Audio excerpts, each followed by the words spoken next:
Okay, great. Well, thanks everyone for coming today. So appreciative to have us test drive ODI, organizational dynamics, probably incorporated. We're going to be working with Marc Spaulding, who is their key or one of their key ODI facilitators. Just sort of take a step back. This is a essentially paper-based experience. And that's a little different for us at Best Buddies. It, like everything, it would bring benefits as well as challenges. Different. I hope you all printed up a copy. It would be most helpful, or at least have it on an alternate screen and you can do your paperwork also. It's best operated with paper because it's really meant for people in a room. And before we start, I want to just go around the room, have everyone briefly introduce yourself, and Marc knows who we are, but just so that he could see your faces. And then if possible, it'd be great to, Marc, do you have a prelim question you want them to answer while they're introducing themselves? I just wondered, and I see that the description of the Executive Learning Council that you sent me, Corey, has the dates that they joined BBI, so that's helpful. So, you know, there's the whole point of getting together in a workshop to do exercises is to allow me to say, well, Julie and Corey, you get together, and Blake and, you know, you guys get together and discuss these issues, because I'm facilitating your experience in the organization, trying to draw out an alignment and consensus about the best ways to tackle these leadership issues and challenges that you're facing. So that's important to know, that hearing what I'd like to hear you say is what you got out of the reading, so that I'm keying in on not only who you are, what you do at BBI. I was going to ask how long you've been there, but that information is here. So we have, you know, 50, 60, 70 years of experience.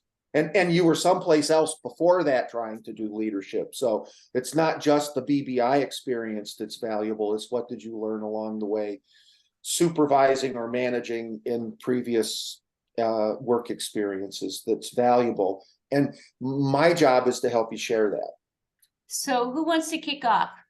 Just jump in. I'm Blake, Senior Director of State Operations. I'm in Iowa, but oversee a portion of our states. I think for me, the self-fulfilling prophecy one was the one that popped out, you know, the most for me, because I've been talking actually a lot about kind of this abundance mindset versus scarcity mindset. And I think that idea of how your attitude or how you approach things bears a lot to your success, or, you know, the results of things. So I found that really interesting.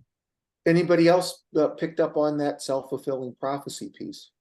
I did. Yeah. What were you thinking about it? Julie, you nodded first, so I'll just ask you what. Well, if I had my glasses and my notes, I would tell you, but wait.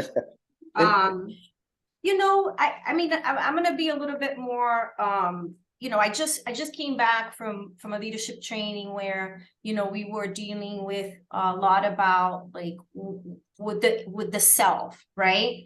Yes. And, you know, a lot about the concept, you know, form follows consciousness, and, you know, examining your beliefs, right? And your attitudes about, you know, the world, etc. So I just really was interested in that, because I think it's very important to me, you know, what your attitude is as a leader and how you influence people. So I don't have a particular thing I'm concerned about, but I thought this was, you know, meaningful to me, and it caught my interest.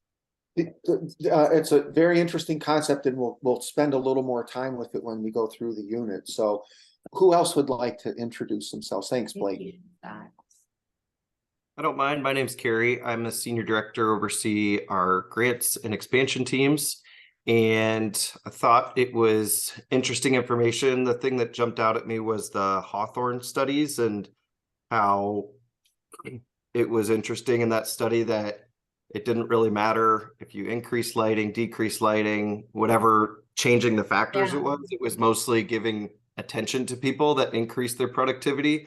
I hadn't heard that study before, and so I just found it interesting that it's very true in what I've seen, that you can pay people more, you can give them job titles, but really what they care about those things. But if you actually pay attention to them and give time to learn about them and who they are and what motivates them, I mean, people are going to come and go for job titles and money no matter what. But if we actually get to know them on the human side of it, that's what makes them motivated to be productive. So that was interesting. It is interesting, isn't it? And the you've seen the table of contents, the unit on motivation spends time with the other theories, the Hertzberger and the Hawthorne studies and all the two-factor theories of motivation. So this unit tees up a lot of discussion that actually gets more attention as we roll through the rest of the units in the program. And I just picked the first unit because it does give us that gestalt about the big field of that we're playing in around leadership. And so the Hawthorne studies and motivation, the aha you've had is the most important one, that if I pay attention to my people, that has a big impact on productivity. You know, it's not the pay, it's not the lighting or the darkness, it's did I pay attention? So thank you, Carrie. That's very helpful. I can go. I'm Sophie. I'm the state director of our New York programs. And so I oversee our staff locally in New York. And I think what stood out to me was the communications section, just because I think so often that sort of filters down, like the people that I manage, the way I communicate to the people I manage, then ideally will like take that and communicate to the people that they manage in a similar manner. And so if it starts at the top and the communication is not so solid, it can really have a trickle down effect. So I appreciated that section, and that's something that I like to learn more about and, right. And also especially, help to teach. I'm sorry to interrupt. Yeah. So the that communication piece and the styles are really important, and the opportunity to practice and come back to those is woven into the other 9 units as well. So you can't say enough about communication. It's really like the water we swim in, right? And if it's a little polluted or muddied up at the top, what does it look like when it gets to me? So yeah, Right. good point. Thanks, Sophie. I can go because I had like a similar about it. So I'm May Mastorio. I'm director of state operations for a region of states. I work with Blake to support some states. The communication styles was really interesting to me. It made me think about like what different styles I utilize when talking to different people and what resonates with some people and doesn't with others. And kind of just in that same line, what really resonated with me was the section about like why we as managers change our conduct and not expect a change in behavior of the people who already come to us the way that they are. And I think that it's so important to always remember that. We administer like, behavioral just reports when we first hire people so that all managers kind of know what's being brought to the table. So it's not something that we have to change in them. It's a style that we alter in order to make their environment like more conducive to their performance. Thanks. Yeah, thanks, May. I'm Thomas Moore. I'm Director of Operations for Best Place here in Texas. I like this kind of that first part, kind of the history, because I have an appreciation for that. It's kind of how things have kind of grown, progressed. And I also like the Hawthorne study, like Carrie. I had heard it before because I was a psych major in college, so it kind of bumped into that a couple times. Thanks. Yeah, the readings for each of the units are some of my favorite shortcuts. If you were studying for the Jeopardy session on leadership, you could just read these and pretty much guarantee that you'd know a lot of the questions that were coming up. The readings are very thorough, and the history of how management thinking and theory evolved and what's pushing the development and what are the needs of the people who are in organizations that drive the need for leaders to stay on top of new methods, new thought frames, new ways of leading and managing folks, collaboration, alignment. Corey and I have talked a lot about the need for alignment and what that means for an organization at a more strategic and cross-functional level. So, yeah, thanks. Thanks, Thomas. You're out in Texas? Yes, I'm here in Houston. Houston, okay, great, yeah. They spent a lot of time in Texas with the oil and gas industry. Places where they film No Country for Old Men, you know, that kind of thing. Nice. It's a great movie. Saturday Night Lights or Friday Night Lights. I was at the football stadium in Odessa. So anyway. Who's left? Who's Nubia there? and then me. Hi, I'm Nubia and I am the executive assistant to the board, and I now work with Corey and Julie and Melinda. What stood out to me was that part in the communication styles, the part about how we unintentionally keep information and then create an unintentional climate that's, you know, that unintentional climate that comes from our assumptions, that comes from our self-fulfilling prophecies that drive behavior. I don't want to give too much away, but it's not the workplace isn't the only place our assumptions drive behavior in the directions we may or may not desire. I'll just leave it at that. And I love the example of the teenager because I'm dealing with that now. That would be one. Yes, significant others or family and friends as you get together. And yes, that's real. That's just great. Thank you, Nubia. I'm Corey. We've talked. Well, I realized I did say Carrie's leaving a little early. So I just want to handle that bookkeeping. He's communicated that his daughter's graduating preschool. For those of us who have preschool graduates, it's a great first step. Nicole might be here late. She has, we're not sure that she can make it, and Belinda was sick. What struck me, because I'm the project manager, was really process. And I was trying to observe my own process in working on paper, reading this. And what I noticed was, and I think my reaction was representative of a sliver of people. I was like kind of annoyed.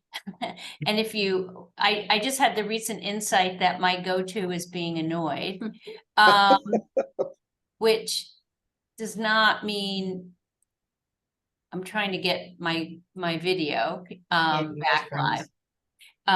But I was annoyed. But then when I started reading the material, I thought, okay, let's get back. When I started reading the material, I thought it was a great snapshot of the information, really useful.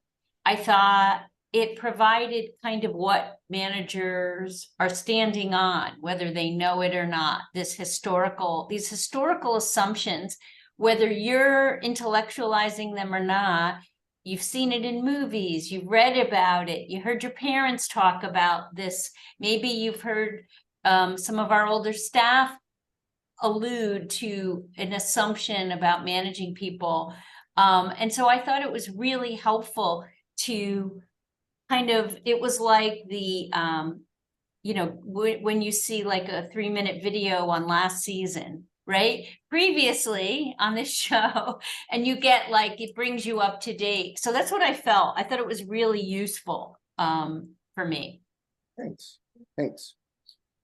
Can I add one quick thing? I loved the fact that you quote Kurt Lewin here, because you know, in working with Jack, we were utilizing the Lewin's change management model. So I thought it made a lot of sense. And I really like his, you know, I like him based on what I know about him. So I thought that was really cool. And I think this is, you know, like, cause I've been just for the group, I've been researching a lot, and I've been reading a lot, and you can come at this many different ways, but I felt like this was pretty, pretty accurate, very clear, pretty standard. So this was, I feel like it is a very good base to get our team started. That's right. And we've talked about how we can augment the basic blocking and tackling of MFP. So let me say, I'm Marc Spaulding from ODI, and I joined ODI in the latter part of the 1980s. And while ODI is no longer a brick and mortar shop, we still have wonderful relationships across many countries in a virtual way, and pull together for projects just like this. ODI has deep expertise in leadership development, training, methodologies. Susan Timmons is one person I've mentioned to Corey and the rest of the team that's been on the previous calls getting ready for this session walkthrough. Deep expertise in adult learning.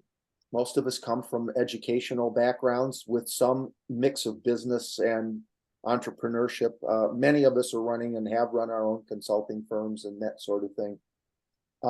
We do a lot of leadership development, training and coaching, alignment strategy work, and custom organizational design and development work. So MFP is our foundational platform. It is basic blocking and tackling. For those of you who are football fans, know the Lombardi, this is a football speech, gentlemen, we need to do blocking and tackling. But it's very powerful stuff. And so let's jump into the changing role of management. I'd encourage you to keep a sheet of paper for questions. So you might wonder, why did I do it this way? You might also wonder, do we really need this? You might wonder why, how do we get this going in the organization? This is important. How do we reinforce it? So we'll have set aside some time. We're on schedule. I had planned about 15-20 minutes for the introduction and kickoff. That's great. The unit, I want to tell you that this first unit, without the video, times out at close to 2 full hours. And I'm only going to set aside an hour to do the walkthrough.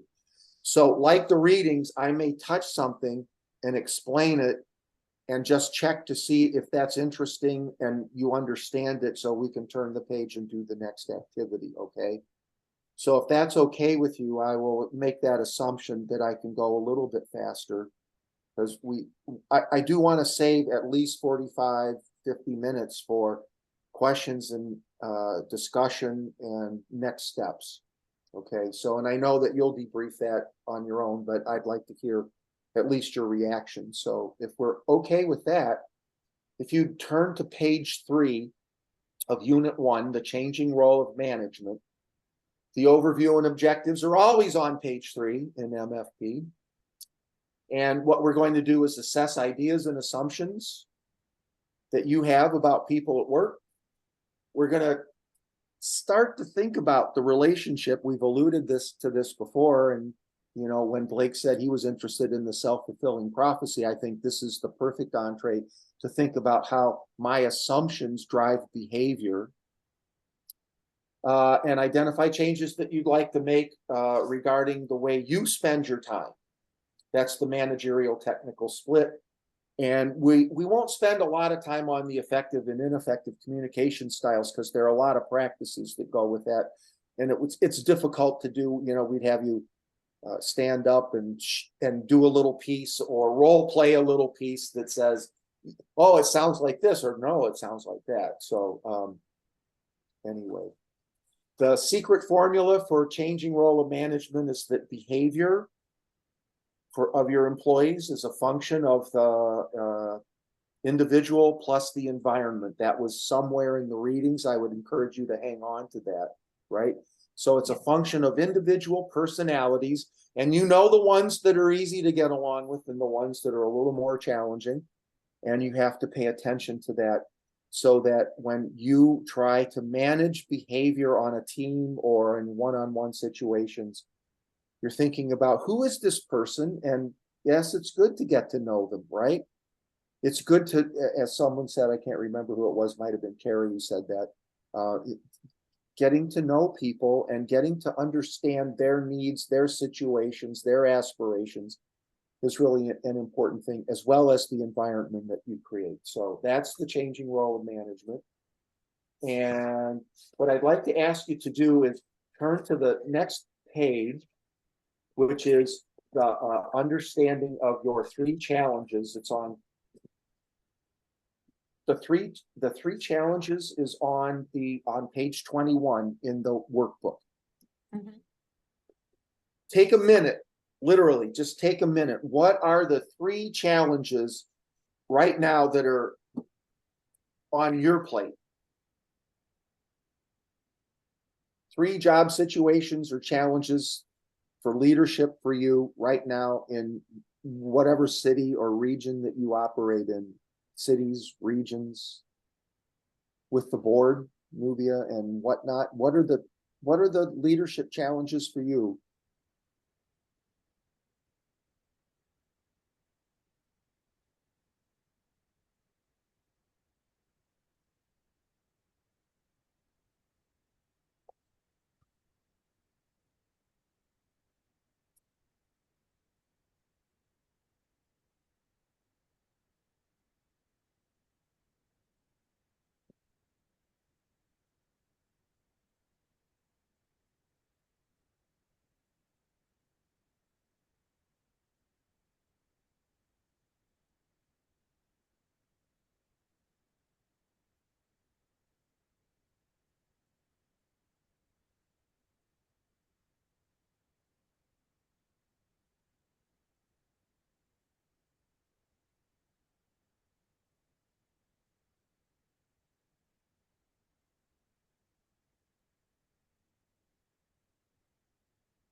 You might not have 3, so I'll give you 1 more minute. I'm timing, so 1 more minute.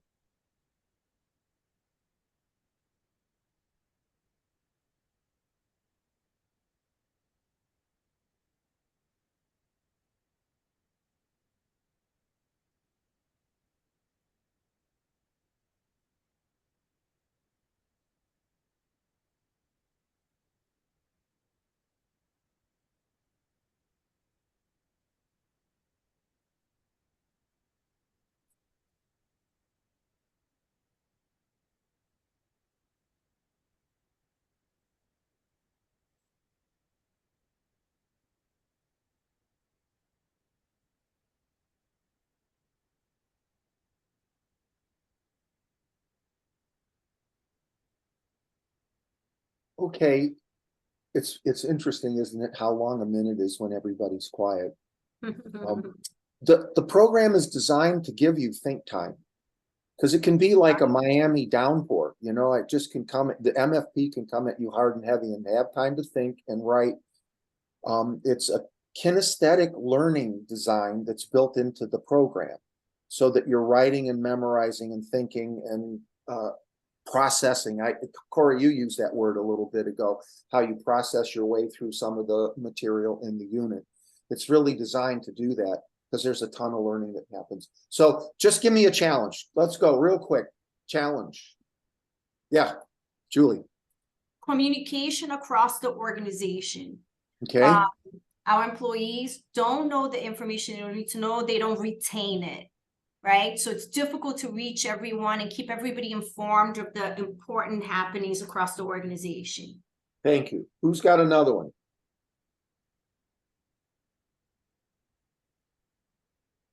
But I time wrote ma- down one. Oh, Go ahead, Sophie. okay. I wrote down a performance problem with just like general productivity and like kind of getting a staff member not necessarily getting their work done quickly enough or like in a competent way. Mhm. It's causing problems. That's what managing for productivity is all about. So we're going to try to, as this unfolds, of course, there's a whole unit that's designed to get at motivations and goals and performance of individuals, and we won't get there today, but it's there. But thank you. Mark, can I just add a little something to this call? Guys, whatever conversations, just so that we're on the same page, we do have, Mark, we do have conversation norms within, the ELC. So just to remind everyone, whatever conversations we have here, it's confidential, that we wouldn't share with anyone, just so that no one has to worry about sharing something that may be a little bit more sensitive. Yeah. good And point. thank you. I thought about taking Thank you. time that we usually generate ground rules, but and that would Yeah. be one of them, right? That what we discuss here is really for our use, and we would have to be judicious about how we would share what we talked about and what we learned Thank in the session, especially at the senior level. That and then you get to the other levels in the organization, and there are no holds barred. Senior management doesn't know what they're doing. They can't figure this out. We don't hear a strategy. They never communicate with us, right, Julie? So the whole, Correct. you know what they'll say. Who's got another one? Thank you. So the performance problem with staff, and that we are going to keep our discussion confidential. So thank you. Mine was time management. What about time management? Lack of awareness, it kind of feeds into, I think, something that Julie said, but lack of understanding of where resources are, and then lack of understanding of how to use their time. They spend 15 hours picking out flowers for centerpieces, but really the focus and time management should be on how do we raise money for an event, if that was the situation. But time management was the big one for me. For employees or for you? Your time management or their time management? I'm sorry, did I say that out loud, Terry? It could genuinely be both. I very much care about flowers. So Thank you, Carrie. But that's an interesting point. How do we use our time most effectively? So I don't know if I can't remember what I looked at yesterday, what news source it was, but we're now up to 2 days a week where we spend in meetings and answering email, right? So how do we get anything done, right? Yeah. Thank you, Carrie. Who's got another one? Communication, performance problems with a particular individual. Please unmute. Yeah, I had helping staff become more confident in giving and receiving feedback. Say that again, helping staff. Become more confident in giving and receiving feedback. Say more about how you mean coaching, developing people, getting your staff more competent.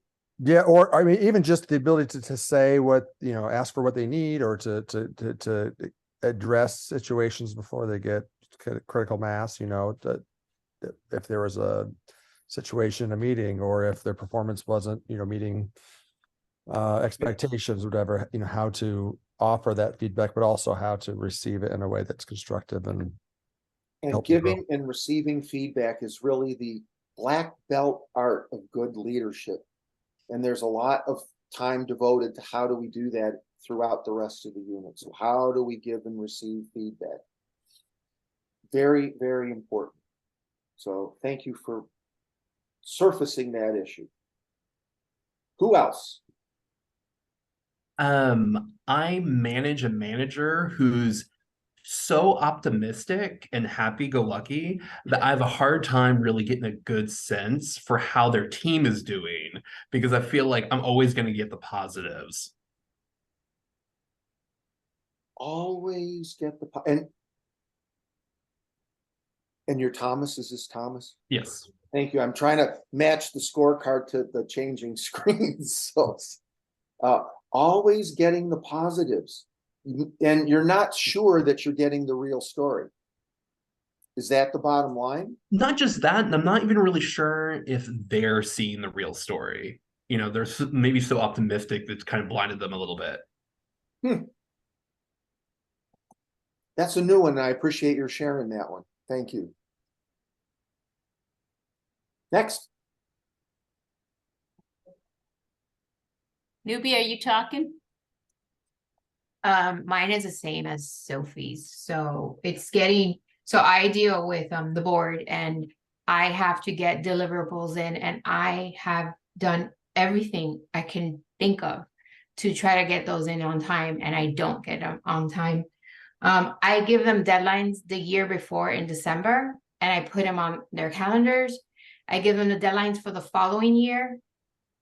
I don't get anything on time. I'll get it a week and a half later. Anthony likes to distribute the board book 7 days before.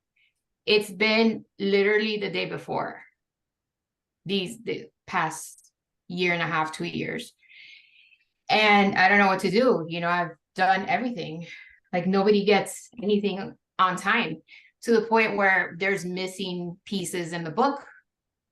And I just, you know, I don't know what, I'm at wit's end. And these pieces I'm getting from VPs, you know, mostly senior staff. So The folks on this call? no. No No. names. No No, names, Probably okay. guilty of it. How does that go? Trouble left here, okay, right? No. Never mind. Who else has one? I So we have got one. communication, performance, time management, just being able to understand the needs and give and get good feedback, making sure that the optimism doesn't blind people to what's really going on. And I need deliverables. That's that whole organizational integration piece that comes at the end of MFP about why do we need to work together and collaborate and align and deliver on time, because it impacts how we get things done, right? And if we get everything at the last minute, hardly anybody has a chance to give their best effort, right? To do their best performance. So all of that impacts productivity and performance, right? Anybody And else? I have to pull all-nighters. I'll literally get a report, you know, the night before at 9, and I have to, you know, reformat it, whatever, stick it in. Yes. And 2 days before a board meeting, I'm pulling all-nighters. I'm drinking Red Bulls, and I'm because of that. And nobody understands that. So You're enabling a lot of bad behavior. yeah. That's right, right? You know, it is. It's really true. Corey, did you have one? I did. So what I wrote was leading this project so that we have meaningful yet operational decisions that makes a positive impact. So that's my leadership challenge. Say that again about positive impact. So it's leading this project so that we have a meaningful experience for us, for our staff, and that our decisions are operational. And what I mean is not pie in the sky, like, you know, really tangible things that makes an impact on the staff. That's my Okay, so leadership. how do we lead projects to get tangible impacts, Yeah, results? yes, simple, much simpler than what I said. Thanks. If you're at the flip chart, you have to summarize, right? You have to do that. So thank you. There are more challenges. I know you have some on the paper. We're not going to talk about them. And in the interest of moving on, I'm going to ask you to fill out the questionnaire on the next page. So we understand that there are challenges for all of us in different ways, and some of us had the same challenges. But the question is, what's our behavior? So take a few minutes to fill out the questionnaire on page 22.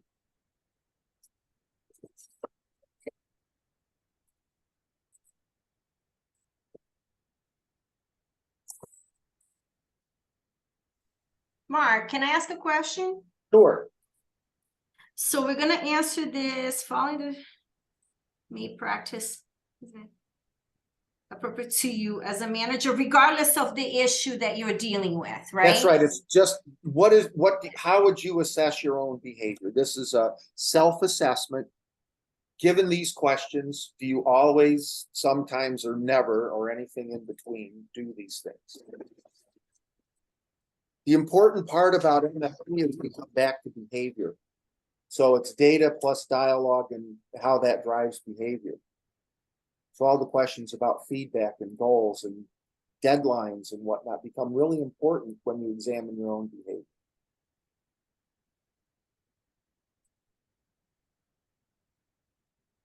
Just a couple minutes to do this because we're going to score it in after a few more pages of activity.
Everybody finished? Need more time? Anybody need more time? Okay, good. So everybody's answered the 12 questions. We'll come back to that in a minute. The next page is about a video, page 23. We're not going to show the video. If you show the video in the program, it's closer to 3 hours of total time. The videos were shot in the mid-90s or something like that. So they're a bit dated.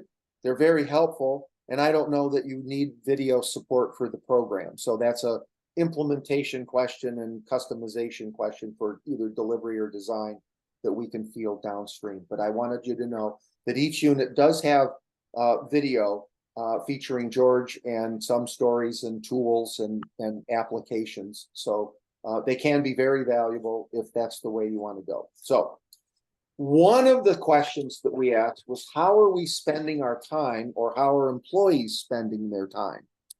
So the next exercise on page 24 is called the managerial technical split. And I want you to estimate the percentage of time that you spend doing managerial activities and the time that you spend doing technical activities. So managerial, if you read that for a second, and technical, if you read that for a second or a minute or so, would help.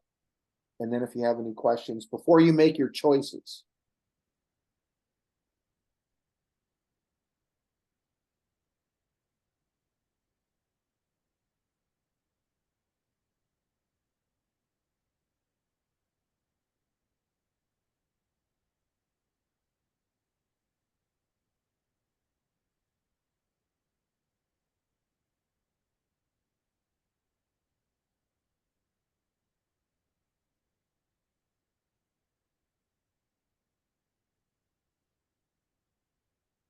Does that make sense? So you can think, I'm doing strategy or I'm doing implementation. I'm doing the work, right? I'm organizing the flowers arrangement, and I delegate that to someone who does the work. I help with the design. That would be doing some of the work, but then I delegate it. So now you're back to managing. So it's not always either or on any particular task. Any questions? Nubia, if you get these feeder reports or pieces of information, do you just synthesize them? That would be doing the work, or do you actually end up, editing and combining and writing on the reports? That would even be more. I sit, yeah. Yes. Right? I do write one of the reports. I sit on several of the committees, so some of them I do have to write up and work with other staff. Yeah. Okay, right. Okay. So please think about your managerial technical split, and it should add up to 100%, right? I know it feels like 110 or 20 sometimes, but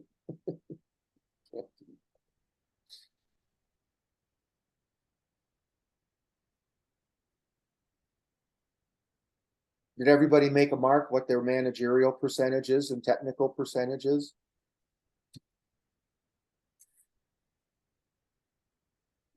Carrie, I thought I saw you shake your head. Tell me what your split is. I did 70% managerial, 30% technical. Okay, who else has one? Blake, what do you got? I had 65 managerial, 35 technical. I like that because you had to be creative to get those numbers in there. 65, 35, 70, 30. Who's got another one? Corey. I had only 30% managerial. I only manage one person in one area, and 70% technical, which I think Okay. is right. Julie, so Julie, what did you say? I said 70-30, but really, it could be 80-20, 70-30. I'll stick to 70-30 at this point. Okay. Who else? Sophie, what did you say? This is a tough one for me. I swear it changes like depending on the time of year.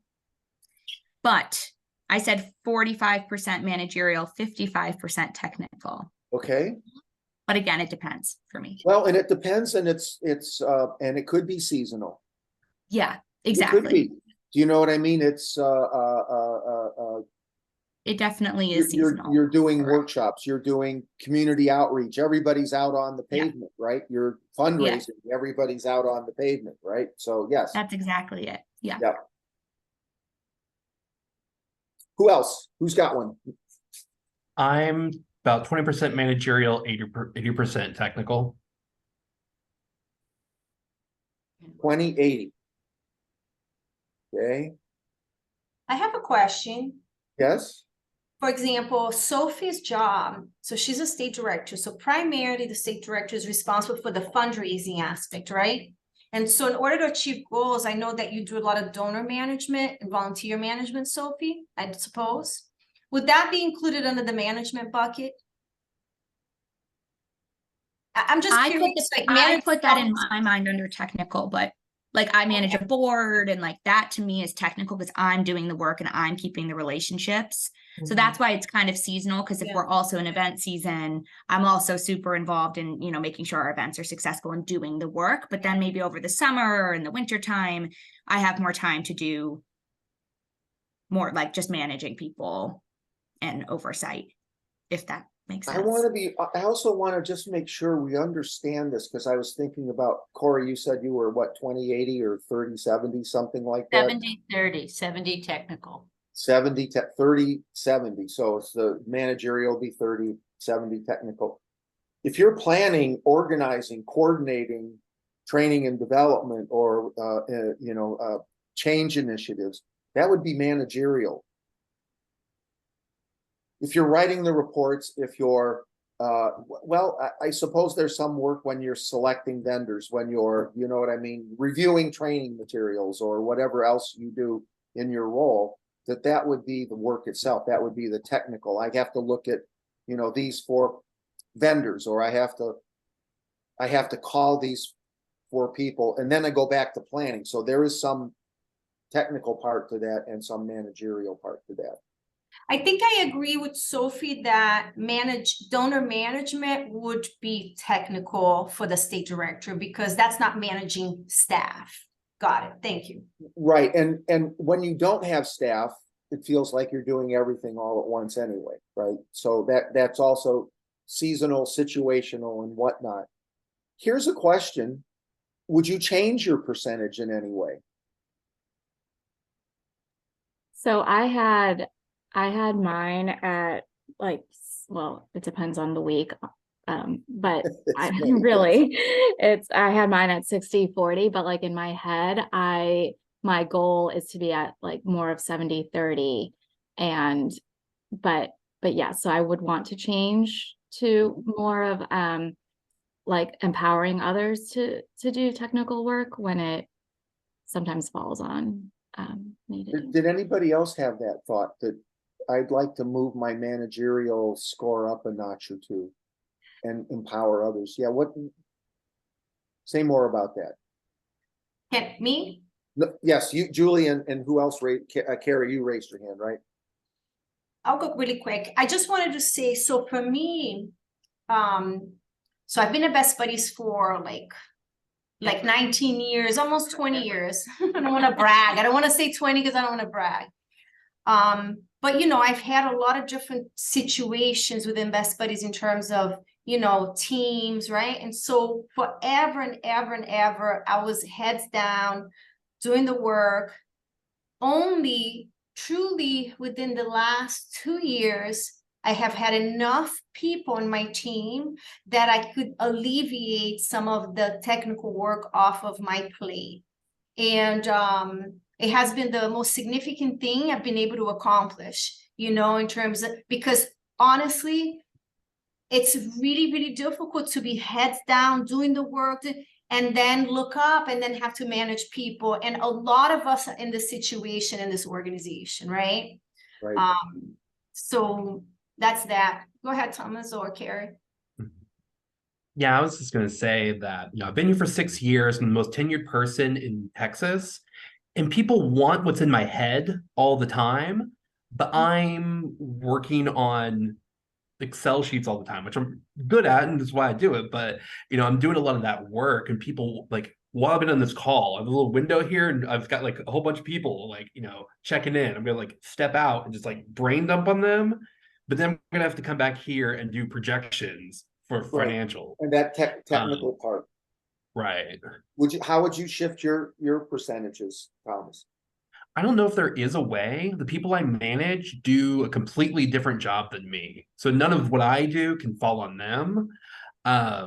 So there's not really a person who can take that on. So it's more a wish, but not really a plan for how I can shift that.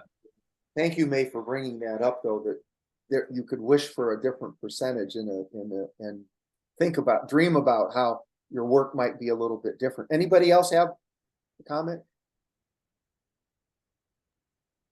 In this part, there's a lot of times that there have been opportunities for people to take management roles in Best Buddies or even leaving Best Buddies for somewhere. And I have intentionally told them that my experience is the more in a management role you get, the further away from the mission at times you get. So it's great to keep moving up, but if your heart is like set in whatever it is you're doing, I think you have to understand that if you are taking a management role, you're taking a step away at times from doing the thing that you fell in love with doing. And so I've just personally had to, when I know that my cup is empty on the program side of it, I have to intentionally go do a program thing because it's not in my day-to-day job to go on a program visit. But I need it because that's what motivates me and that's what keeps me happy and, loving Best Buddies. But it's not really in my job description to like go on a school visit. It's my job to oversee things and people that go on school visits. But I've just had to realize that in a manager role, the more I've grown away from direct involvement in the technical side of it, I have to personally do it because that's what fills my cup. So I've just tried to explain that to people as they've had opportunity to grow, that they're awesome program managers or they're awesome at this, but sometimes that doesn't translate into you're going to be an awesome manager of people that do that. So it's kind of it's the balance. It's interesting. And what really strikes me is that you'd want to add a little more technical time, or that you enjoy the technical component of going out on those visits and not sitting in your office and planning and whatnot. If we had more time, I would ask Julie to explain how she went about engaging and empowering others to get her, so that May could say, how did you do that? And would it work for me? And Carrie says, I want to go in the other direction. And I wonder if anybody else would want to go in the other direction, or where do you see the gaps in your technical skills that would help you do a better job of managing the folks that you do work with? Or if you don't manage anybody, how can you be a really productive professional in the organization that can connect the dots to whoever is spinning in your orbit, in your solar system? You reach out and you want to be able to connect. So this is a richer opportunity than we have time for.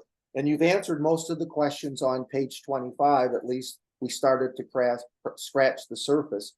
Is it an appropriate split? And how would you want to change it? Or how would you feel like it changes over time for you? And I don't know, I can only imagine, Julie, in your 20 years that you started out with a completely different managerial technical split. Go ahead, Corey. Yeah, I just find Corey it has something to say. Well, I just, just an inquiry, if we were doing this experience with all state directors when they looked at their time, or all directors of operation, or, it would be an interesting conversation at similar levels. Because I'm very interested in what all of you do. You do different things than me, right? So it'd just be an interesting discussion. If we had a same group of people doing the same type job. Yeah. Well, so I'm happy to share a little bit about my journey, and I have a unique journey within Best Buddies. And that is that, when I came to Best Buddies, I already had some really good experience, right, with HR. So I came into the organization at a time where HR was sheerly an administrative function, right?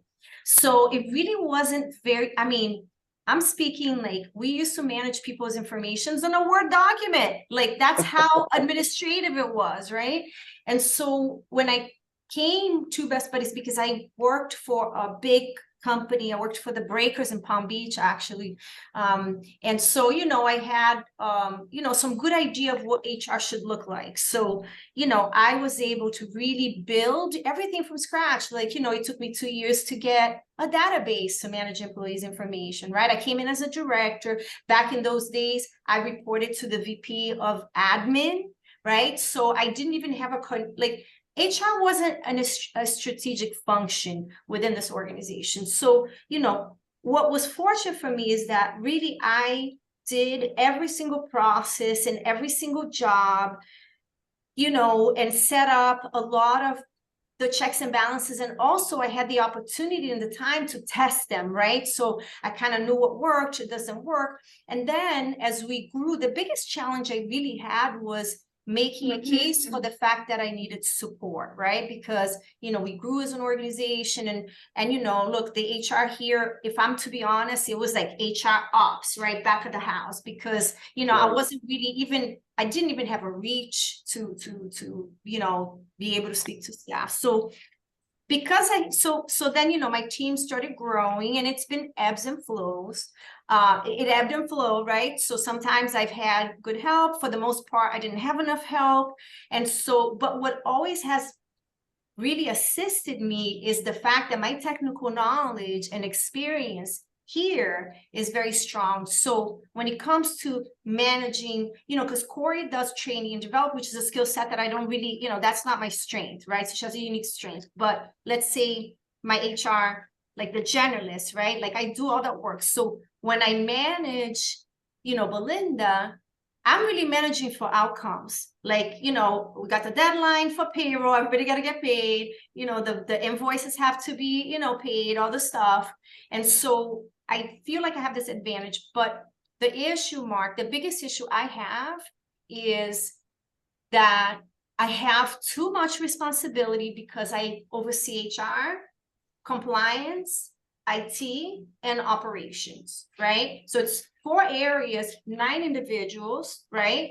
So, you know, I had to make a decision last year. I said, you know, either I'm gonna, you know, like burn out, or I really, now that I have, you know, a little bit, was able to get another staff, which significantly improved my experience. And I just really realized that I needed to shift. And if I am here with the people, I cannot model, you know, I can't model because you're too caught up. So I really last year started managing my time, my energy. On Sundays, I usually look at my week and I'm like, if I have 3 difficult things in a day, I try to move that around because, you know, 20 years, a lot of relationships, a lot of stress, all the stuff, managing my energy, managing my attention, managing my, you know, really kind of, because there's a lot of work that you become attached to, right? So there are things that I was feeling like, I'm the only person that can do it. I'm the only person, I know that, yeah, Right. everybody feels, I'm the only one that can get that. So really, also like, you know, I'm 51 now, so it's just like, I just don't want to do some of this stuff anymore. And that's just the bottom line, right? So just being honest with myself about, look, you know, let's just, you know, divvy up the work. And I, again, just started just handing off just a few things, right? But those few things that, you know, keep me from being able to do some other stuff. So it has been extremely effective. I also, communication style, I've done a lot to learn some new communication styles. Just remember, this is a demo, not the real thing. Okay, so fine. So I'm fine. Julie's into it. So Julie wants to just play. as you're thinking about evaluating ODI's methodology for adult learning, what's the energy and the power of this piece so far? And we haven't yet tried to engage May, and how would this look for you?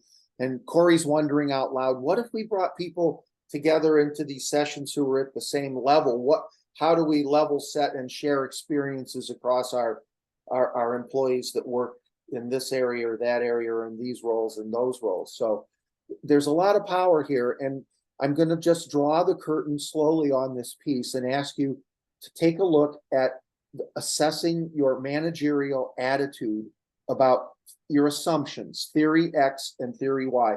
this tees up the piece of self-fulfilling prophecy, and we won't get there because we're about to run out of time. I'm going to try to go 15 or 20 more minutes before we say, so let's talk about what else you want to see or what other questions you have about MFP or whatever. So please take a look at page 26 and follow the directions. Read the two theories, theory X, theory Y, and then place an X on the scale that locates you in terms of your attitude about those two sets of assumptions.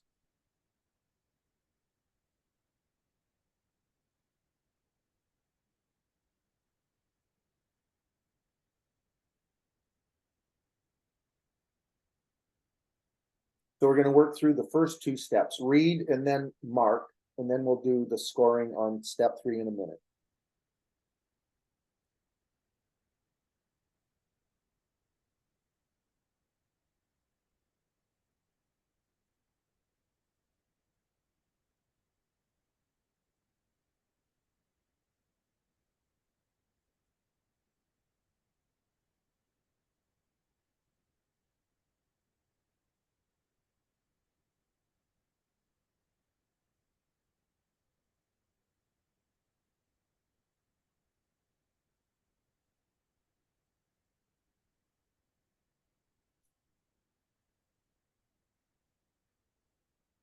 Everybody got an X? Somewhere on the scale, Yes. 30 seconds. Finish your reading and put an X on the scale.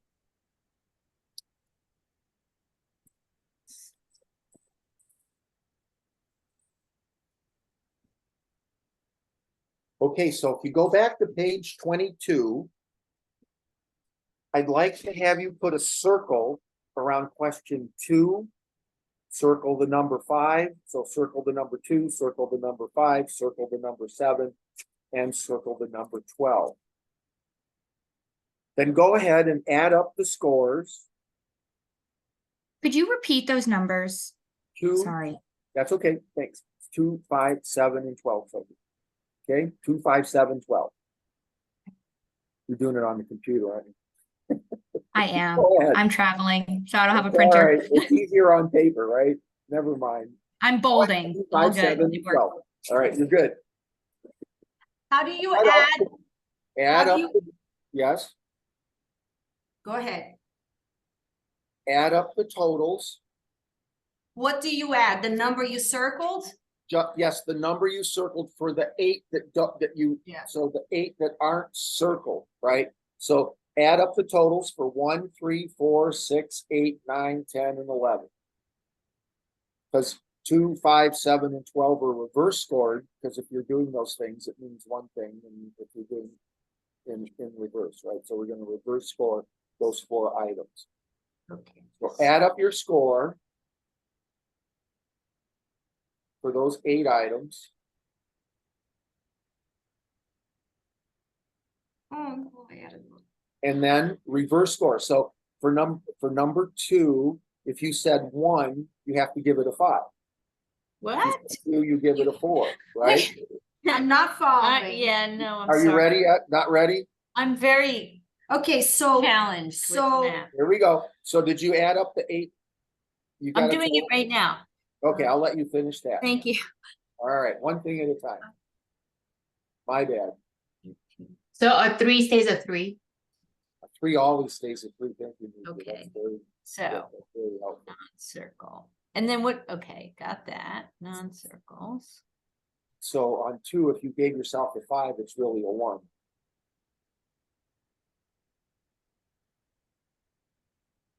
So if you gave yourself a 5, it's really a 1 on the circle. On Okay. 5, if you gave yourself a 1, it's really a 5. It's just reverse. It's reverse scoring, except all 3s are 3. So if you gave yourself all 3s, you don't have any work to do. That'd be 36. Okay. Okay, so And then add up the totals. Does that make sense? Are we okay? Yeah. This pushes my math skills, so if you need more time or okay. help, let me know, because I have the same challenge. Okay, Mark, so 2, 5, 7, and 12 are you reverse. You reverse, that's And then you correct. add it up. All the others you just add up. Right, Got it. Okay, so and then, just. and combine the, so you have to have 12 scores that you add up and 4 of them are Number reversed. 4 there. Okay, this one is a 4.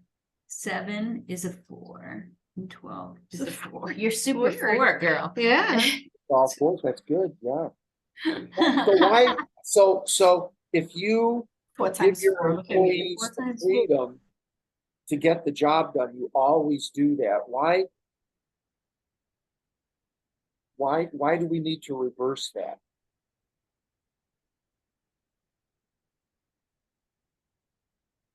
What does Theory X say? Most people avoid work, prefer Or to be lazy. directed.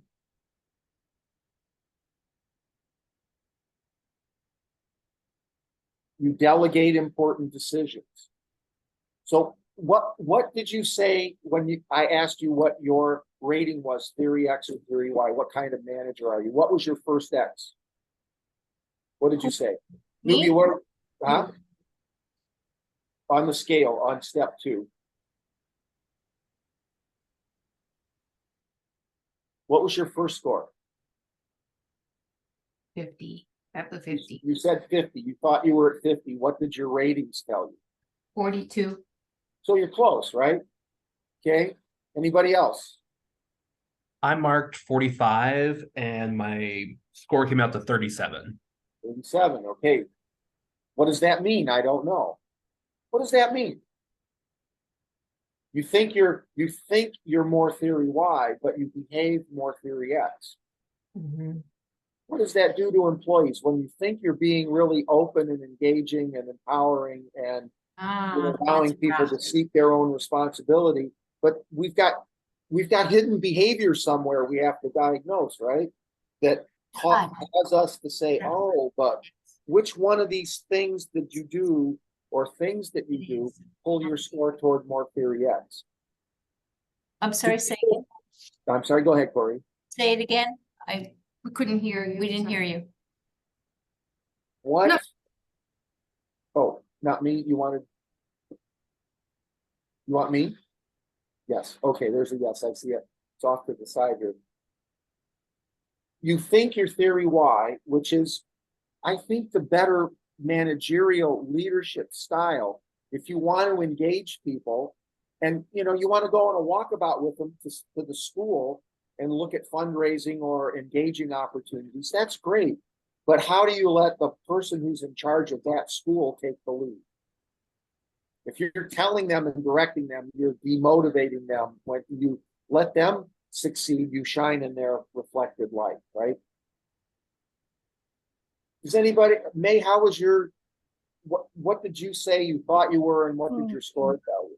I was hoping you wouldn't call on me. It's a stab at my self-awareness. So I Good. Share with us, would you please, what you've learned about yourself. yeah. So I had scored myself at a 53. Uh-huh. And I scored a 36. There's a big gap. However, I feel like some of my responsibilities or my expectations of my responsibilities have me try to be more technical and process focused, where I have to make, ensure that people are more in line than creative in terms of like the processes and procedures of our organization. Right. So as much as I would like for people to fly free, I need a cage. So there, and it's all relative, the size of the gap, the managerial technical split. There are no right answers to any of this. But what I loved that you said, May, was, oh, I wish you hadn't called me because this is a new self-awareness piece for me, right? And that aha moment will happen in every unit in different ways for different people at different times, every time you run this. And so if you sign up for a trainer role, a facilitator role to take this out to the organization at some point, whether it's this program or any other, just be open to the possibility that you're going to get surprised by someone who said, this was an aha moment for me. And you thought it was so basic. And so what's interesting is that in Unit 6, participation and productivity, we give you a continuum from, tell to sell, from demand and direct to delegate and blue sky. And then there's, in the situational leadership piece, there's a way to think about the experience of your employees. I made this mistake. I was teaching at the University of Guam many, many years ago in the Western Pacific. And I was running a grant that was based doing gerontology work out in all the Pacific Islands out there. And I hired a person to run the office. And she came with great skills and great credentials. And I said, okay, here's what we got to do. I got to go. I'm off running around the islands, meeting with healthcare practitioners all over the place in Micronesia. And I came back and she said, what am I supposed to do? And I didn't the aha for me was, she's experienced, but she's in a new job. That changes her experience level. And I missed it completely.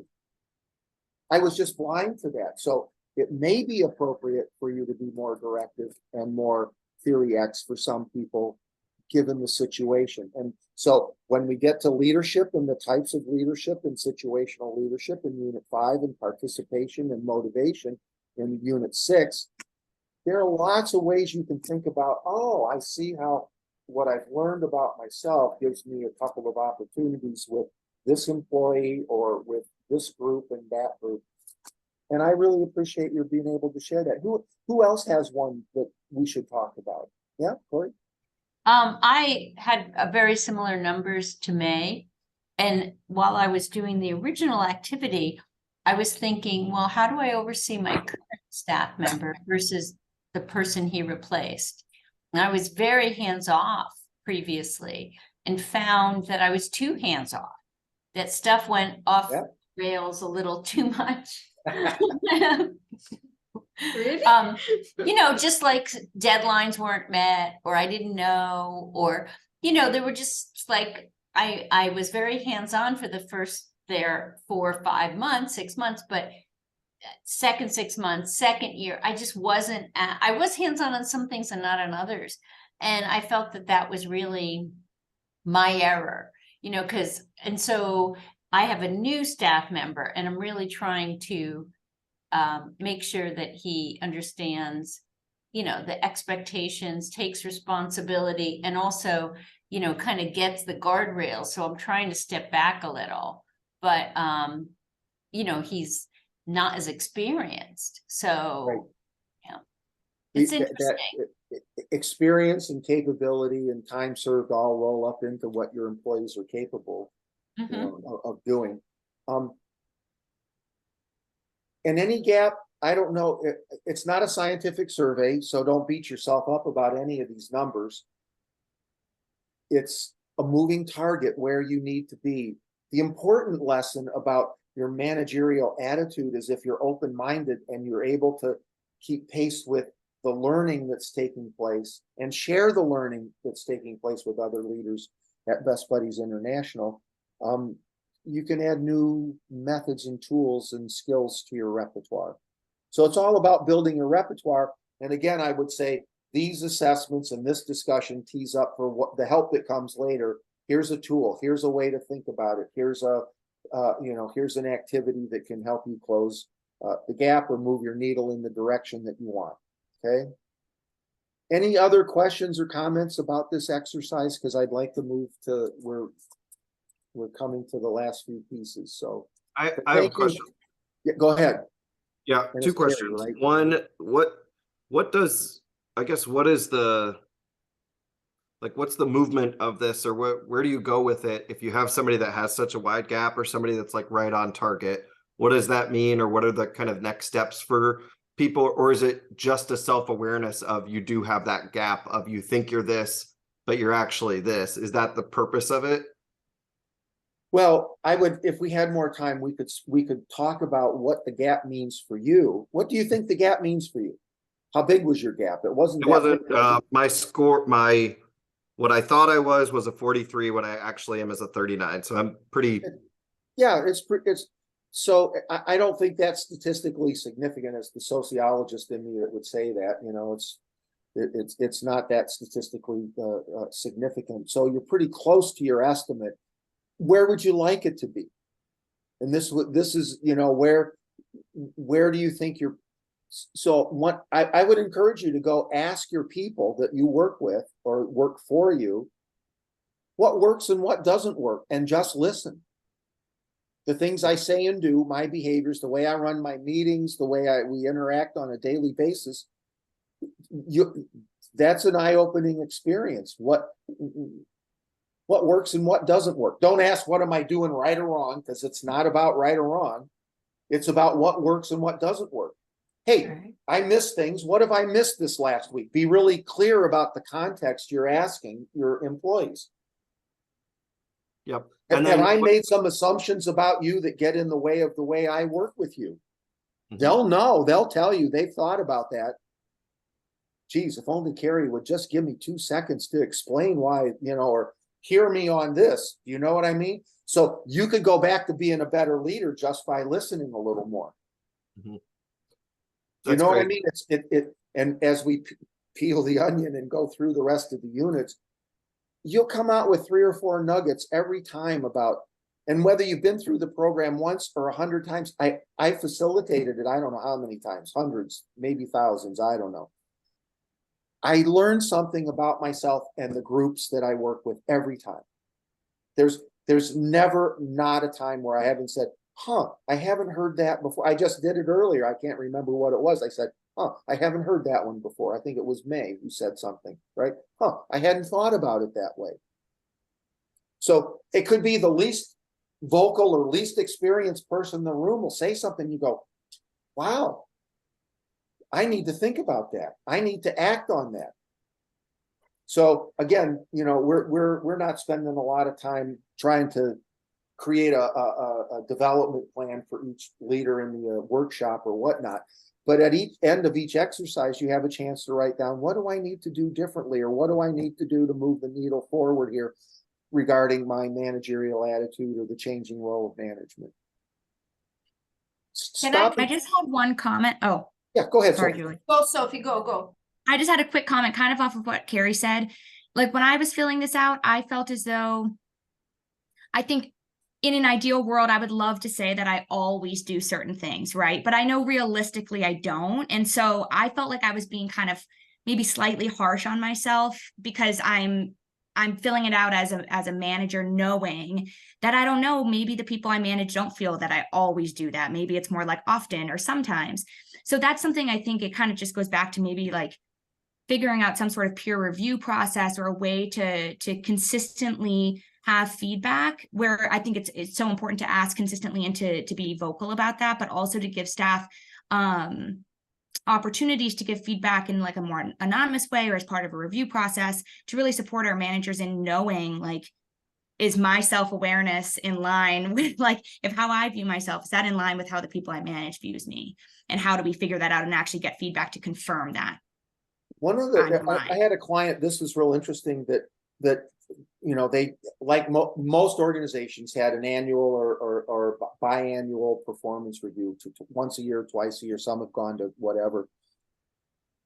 The performance of that person that's sitting there is a function of their behavior, is a function of their individual skills and interests and the environment that you as the leader created. They decided that they would ask, what can I do? The manager who's doing the performance review would ask, what do I need to do to help you make your performance even better in the next review? That's not a typical question on most performance reviews. It's, you know, dragging your feet to say, well, how many goals did you set and what have you really done? And I didn't see that. And you have no way to measure it. You have no way to really talk about it. You only have vague impressions because you haven't done the walking tours. And that's why, you know, going on those tours is really important, because you do see what's going on. So, yeah. But thank you. And the other aha, Sophie, is that everybody's always harder on themselves than they need to be. Yeah. Okay? Yeah.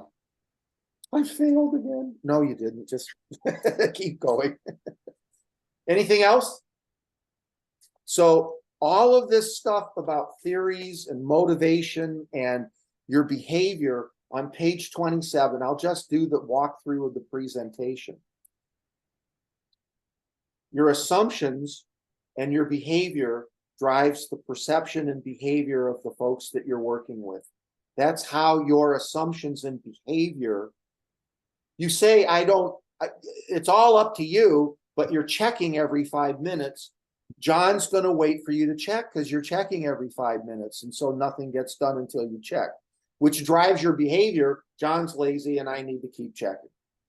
And John says, he doesn't expect me to do anything unless I get directed. So your assumptions about delegation, about directing, about coaching, about the right time to hand off work, your assumptions about people, men are usually lazier than women, right? Whatever that assumption might be, right? Or men are going to mansplain forever and we don't need that. Right? Or, young people are only in it for themselves. See, I read that in Newsweek last week, and young people, that new generation, whatever it is, X, Y, Z, A, B, C, all they do is care about themselves, and they change jobs at the drop of a hat, and we're not going to ever have long-term committed employees here. So why would I pay any attention to them? That would be your behavior, which drives their assumptions. This might as well go look for another job, right? So do you see how that self-fulfilling prophecy works? Your assumptions, your styles, and the behaviors it's the thought action sequence. You have a thought or assumption, and it drives your behavior, and it drives perceptions and behaviors throughout your staff and the groups that you work with and support, right? Can anybody give me a quick example of how your behavior drives your assumptions and behavior drives the behavior of somebody else that you work with?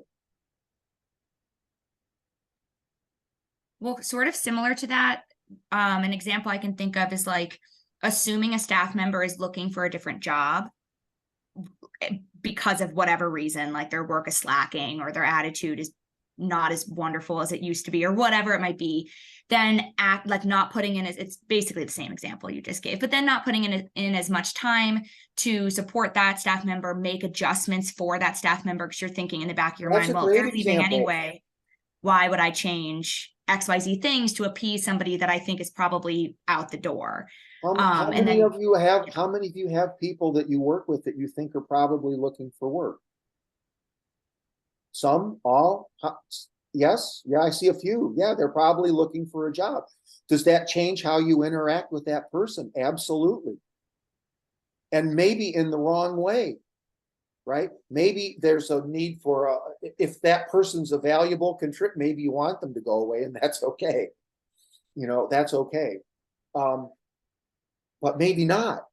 So Sophie, thank you for sharing that example. And you did get a few hands that said, yeah, that happens to me. I think they're on their way out the door. So it colors the way you interact with that person. It colors the way you create a leadership environment around that person. And you may end up reinforcing their perceptions that this isn't a good fit for me. I need to go somewhere else. Right. Like less chance of putting them in a leadership position or promoting them or nominating them for something, because you kind of assume like, they're half in anyway. Like, I don't want to nominate them for something that they're gonna just leave, when if they're doing the work well and they just, yeah. If you're a dog owner, you know what I mean. You see people who own dogs, and their assumptions about how to be with their dog drive the worst kind of dog behavior and people behavior that you ever saw, right? There are no bad dogs. They're only bad dog owners. Cesar Milan, right? What? Are you a Cesar Milan fan? I'm a Cesar Milan fan. Yeah, my Bernedoodle's sitting somewhere here. He's quiet. Sophie, a really good way, just to address something you said earlier, and then what Blake wrote on the text. Remember, guys, like right now we're discussing, like, this would be like, really bigger thinking theory of management and leadership, right? So in terms of like supports and the employee experience, that's something we're gonna build on a side, right? So that, you know, as we speak about these theories and these concepts and we make these, then we'll address some of the, you know, tools that we have in place to help you, you know, manage people, such as like a performance review, etc. Right? So that's on the side, just to give you some context. We'll get there. We'll get there. Thank you, Yes. Mark. So if you're keeping score, we just did the overview of self-fulfilling prophecy and the application piece in just a couple minutes. And as I said at the very beginning, the communication piece is very, very important, and it's very, very long, because there's a lot of practice that we go into the different styles and what's effective. You've heard this before, using I statements, being descriptive, you know, that sort of thing. Yes, go ahead, Julie. Can I ask a question, Mark? So, Yeah. last year I read this book called Nonviolent Communication, and it really was life-changing for me, life-changing, like in every sense of the word, personally, at work. And so I really appreciate that concept, right, of nonviolent communication.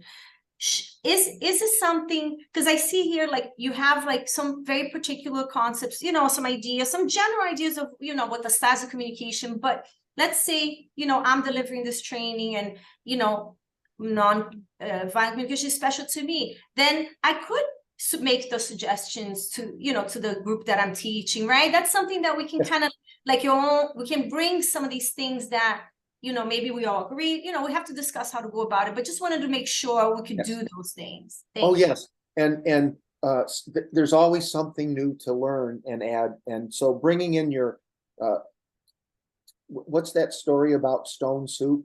You know, got a pot and a stone and some water, and what are you making? Stone soup. And somebody comes by with a carrot and a potato and a, you know, a chicken, and throws it in. Pretty soon you got a meal for everybody. So yes, it's very easy to link in your personal interests and experiences and other tools. If there was, you know, you could summarize that and say, what does nonviolent communication look like? Yeah. And how do I get good feedback? Is the person able to hear me? Is it timely? Is it kind? Is it helpful? You know, there's some rules about all of that stuff that we you know, weave in and are part of this program.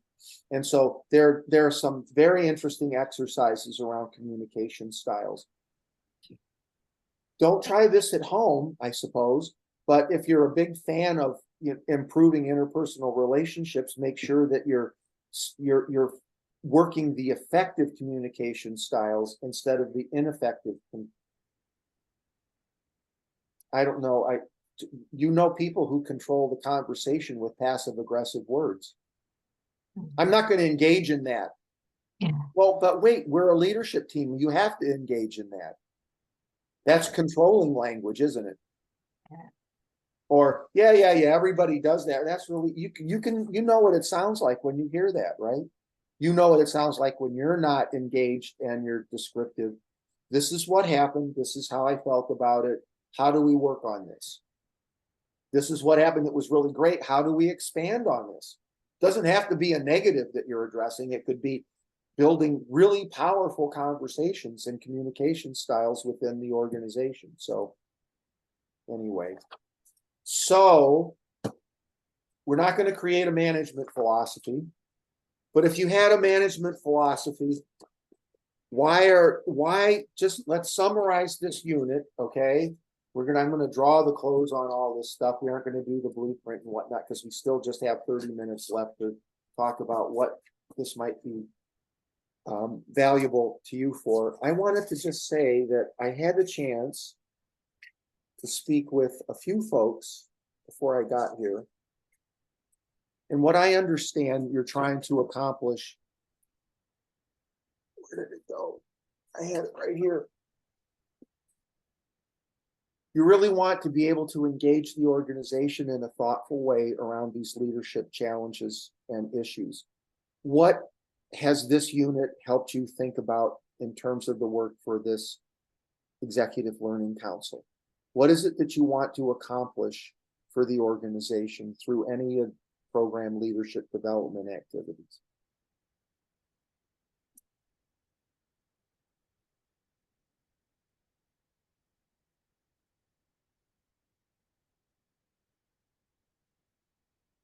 Why do you sit on the council, and what are your hopes?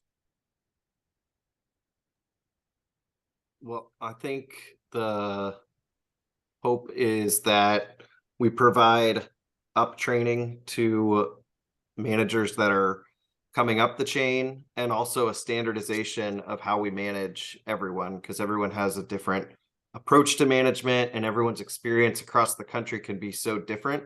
So somebody in California to somebody in Georgia can be a whole different, it feels like they work for an entirely different organization, but really we're one organization. If we have one management philosophy and focus, and how we train people up and prepare people to be leaders, it's going to create a really great experience for everyone, or at least a better experience. So to get a common set of tools and methods and language that helps to create the sense that we're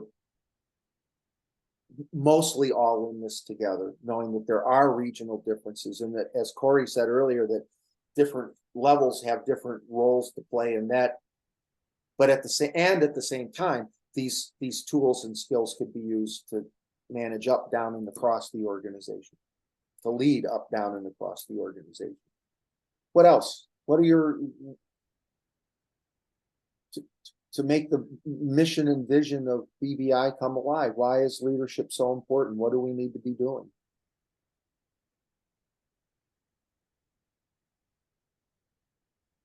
I'm looking at May again. Corey told me I'm not allowed to speak, so. Okay, you be quiet for a minute, Julie. There we go. Well, I think proper leadership will lead, hopefully, to stronger communication across the board. I think everybody has referenced communication at some point. It's a very big organization. Best Buddies is very unique in the way that we're split off into these smaller silos, as Carrie mentioned. Like, each state might operate differently. Like, my state in New York might be very, very different from I don't know, Massachusetts or something. We have different people, different roles, different programs. Like, a lot can be different, but I think everybody agrees that we want there to be a stronger communication up and down through the organization in both directions, you know, making sure that states are able to communicate upwards to our teams, and it's not getting like totally lost in translation, and vice versa. Because I think that's often what happens, is that yes, sometimes things just get lost in translation. So if we had a bit more clarity and stronger management policies, and kind of how we want to go about that and how we want to communicate with each other, we would be able to, if everybody's working towards those same styles of communication, then that would ideally draw everyone a little bit closer together. Yeah, there are some really important pieces to this puzzle that you just articulated. It's the styles and skills, and yet there's also, how do we make these decisions, and what are the priorities, and how do we communicate them across, and get that that level of integration and consensus, as Corey said. You know, we really need to have that, and that is what Unit 10 is about, that discussion about organizational integration and alignment. So, anybody else want to chime in before we let Julie have a word? I was going to say, we have a lot of managers who it's their first time being a manager, and it does not seem like there's any ramp up time. Once we promote someone to a manager, we're just running. Like, you got 3 spinning plates. The person over you probably has like an event or something that they're getting caught up in. So having that good structure in place, I think, is going to be really important, so that people don't get lost in the shuffle as they're promoted up into a management position. Right. And this leadership training is a part of that. I had that image of someone with 3 spinning plates on one of the giant yoga balls going across the stage. How do we do that? So, you know, there are other components, like how do I hire somebody? How do I submit reports? What does the data system look like for BBI? How do I, you know, there's that operational and process stuff that I need to learn. You know, a lot of places I've been, they just sit you in front of the computer and tell you to figure it out. It's kind of like getting a smartphone for the first time. How do you turn it on? Where's the instructions? I don't know. And everybody says, oh, it's easy. No, it's not. No, it's not. Anyway, Julie, as we draw the work at MFP to a close, what would you like to say? What are the opportunities, and where are your thoughts? Yeah. Well, I think for us, the opportunities are so many. I think that, for example, Thomas, what he said is really significant, that he is a bucket of knowledge and people need him. So if I'm his state director and I'm taking, I'm doing this, I'm going to be thinking about how I can better utilize him, how I can, better distribute the work within my team. I think, our state directors have a very static idea of what their state should look like because there's an existing infrastructure, and then you get hired and you're just doing the work and putting out fires. But I think, and that's just one bucket, that conversation. I think we need to really build out leadership capacity, have some shared language, spend some time together, create a system of mentorship and really friendship within our managers so that we have support. And that's just one, just a few of the things I have in mind. Blake, I'd like to hear from you since you're a regional director. I'd love to hear you, if you don't mind. Sure. I mean, I think the thing about kind of a little bit off of what Thomas was saying was this gives us an opportunity to kind of elevate or emphasize how important a manager is. I think because we don't really currently have a structure to evaluate management, we evaluate output, right? When people describe themselves and they say, what do you do, for best buddies?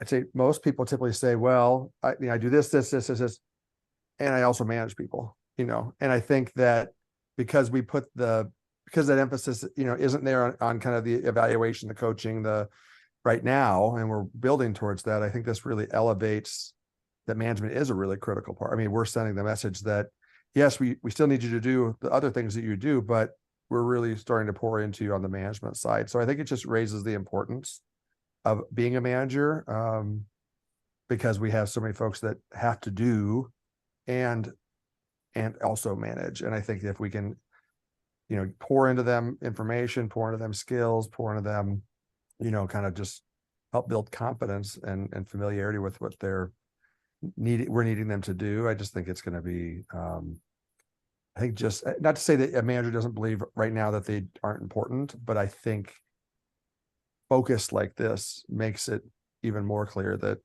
we're going to pour this into you, and then we're going to have an expectation that it's applied, and that, that satisfaction employees increases, or that, if we talk to you and your staff, they're going to feel like they're really supported and they feel like they're really, empowered. And so I think just the emphasis on the time to go through this process is huge. I agree. I think, and I'll let you go. I think one of the things that I like to see as an outcome of this is how it touches up, right? And how, our CEO is going to kind of see this, how this is impacting us. And then, we need to really build leadership capacity because we have very little leadership capacity. You're right. So thank you. And I think Corey has. Oh, Blake, my question, because you manage you manage a lot of states who manage a lot of people who manage a lot of people, right? So you're really, I'm kind of apart from that whole pyramid. Do you think, I'm sure this will be welcomed by your team, but do you think they'll be able to create the space in their day-to-day, week-to-week, month-to-month for this? Which is, even if you said no, it wouldn't mean that I didn't think it was valuable. It's just that I have deployed a lot of training where people think, this is great, we got to do this, but then they don't do this. And so what do you think of that challenge for us? Maybe a lack of capacity. Like, what is the capacity for your region, I guess? Well, oftentimes when I think about managers, like I come from the academic world. Sorry, my dog is saving me from the mailman now. But I think about it in the academic sense, like when a faculty member who's teaching a full course goes up to be the chair of the department. Oftentimes they get what they call a work release or a class release. So like one of their classes will be taught by someone else, so they can then, it's not just packed on, right? It's not just another thing. And I think in the case of our states, and someone said it earlier, you're hitting home runs, and all of a sudden then they say, okay, keep hitting home runs, but now we're going to have you coach everyone else too. And I think it inevitably will have to, something will have to give, right? Because you can't just pile on, you have to kind of disperse new things. So I think in the States, I consider this kind of like a boot camp, what we're trying to put together. And they're going to have 8, 10 weeks or 6 weeks or 6 hours or 10 days, whatever it is of the training. But I feel like then they do officer training school, and then they do specialization things in the Army or whatever. And so there's got to be more along the way, whether it's cohorts of small groups that, meet once a month and talk about. I feel like it's just a foundation. I think they'll definitely appreciate it. But I think one of the questions I have, which I think for whatever system we put in, is how will we know that we were successful, right? How will we know what are the points that we're going to measure, the things they're going to say, or the behaviors they're going to show, so that we know that like it was worth it to put them through whatever it is we put them through. And so that's the part for me, I think, is yes, Right. it's a really great start, a foundation, but like what will it look like for them as an ongoing manager for support, ongoing training, ongoing connection and learning, so that it's not further and further in the review mirror when they look back and say, oh, I did that a couple of years ago, but we really haven't done anything since. I know again, this is just one piece, but that's probably in the field level the one thing that I'm kind of interested in thinking about is how do they continue to apply it, and how do we build a structure, whether it's a mentor, whether it's a small group or something, where they can then share how it's going, or maybe how well it's not going on an ongoing basis, to kind of keep the learning going. Right, and I think that's really important. And I would just say that ODI has, yes, we have trainers and we have training materials, but my favorite work has been with big and small companies around what is the learning, what does the learning ladder look like? What does curriculum look like, and how do you refresh it? How do you measure it? How do you decide the ROI on it? Was the investment worthwhile? What are the soft and hard and dollar outcomes that are really important? So, as we help you think about installing, if it's MFP, I'd be happy to entertain those discussions with you. I think those are really important and insightful questions, Blake. So,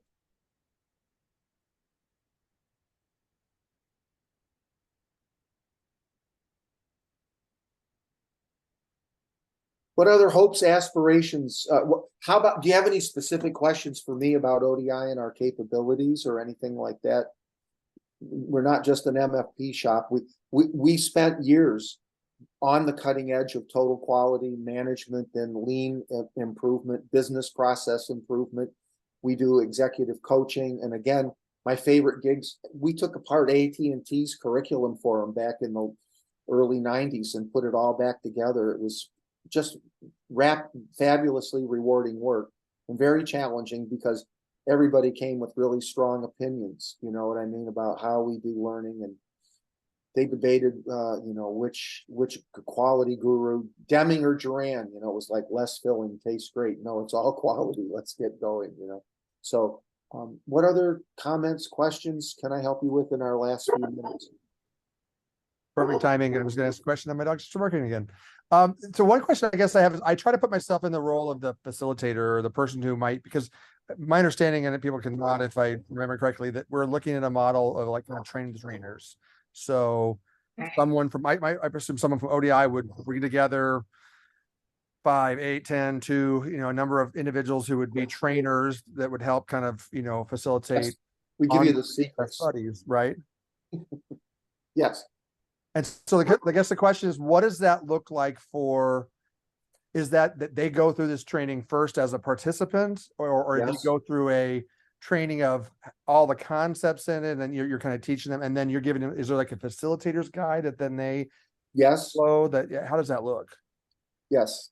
So yes, you would go through it first because the experiential piece, the aha of oh, I get it. I can see, I add up the numbers, and then I put one down here and I put another one down there. Okay, I got that.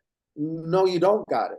What does that feel like when you go, hey, it wasn't what I thought it was? And how do you engage that person around the learning that's taking place there? So yes, we want to transfer the skills, the tools, the technology of the program. We want to give you a sense of the timing for each piece and how a unit would flow. What's the transition between this unit or this piece and the next piece? That's all, the blocking and tackling of delivering MFP. But how do you debrief a group?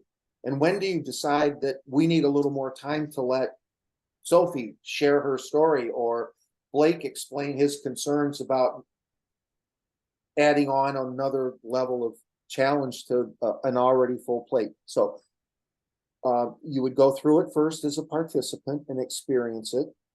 And then you would have somewhere around 4 or 5 days of facilitator training to learn how to do this, because there's a lot of practice.